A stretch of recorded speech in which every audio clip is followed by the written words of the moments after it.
ես գործածում եմ էկրանի ընթերցիչ,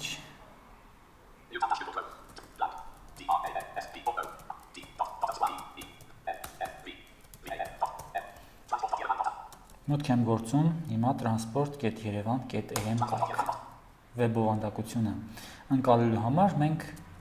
tab կոճակով փորձում ենք հասկանալ կայքի ընդհանուր կառուցվածքը, սկզբից մինչև վերջ։ Այստեղ գնելու է տոմս եւ այլն։ Այստեղ կան բազմաթիվ ավելին կոճակներ, որոնք մենք չենք հասկանում ինչի համար են նախատեսված, սա պետք է այլ ձևով կառուցել։ Հայերեն տեքստերից հետո ինչ-որ ռուսերեն տեքստերի ենք հանդիպում, չի խրախուսվում տարբեր լեզուներով կայքը ստեղծել, այսինքն հայերենից անցում ռուսերենի, հետո անգլերենի, հետո միգուցե, չգիտեմ, պարսկերենի։ Հիմա փորձենք գնել ուղետոմս։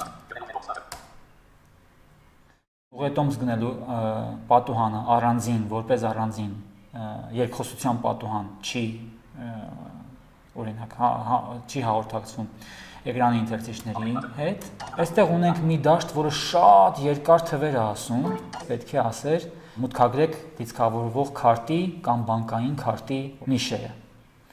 Բայց դա չի ասվում։ Եթե ես չգիտեմ այս դաշտը ինչի համար է, բնականաբար ես չեմ կարող այս կայքից օգտվել։ Եթե անձը որևէ մեկի աջակցություն ունեցավ վեբ բովանդակությունում, ուրեմն նավարկելու կամ գործողություններ կատարելու, դա արդեն մատչելի չի։ Հիմա կարող են մարդիկ մտածել, դե ինչ որ մեկին կանչի, քեզ կասի, ես ինչ մուտքագրման դաշտ է, բայց դա հակասում է մարդու իրավունքներին, հակասում է հաշմանդամություն ունեցող անձանց իրավունքներին եւ հակասում է ընդհանրապես մարդու անկախաբար գործունեություն ծավալելու իրավունքին, որովհետեւ այս գործիքները ընտրվել են նրա համար, որպեսզի ես կարողանամ տանը նստած գրանցվել, գնել տոմս եւ այլն եւ այլն եւ այլն։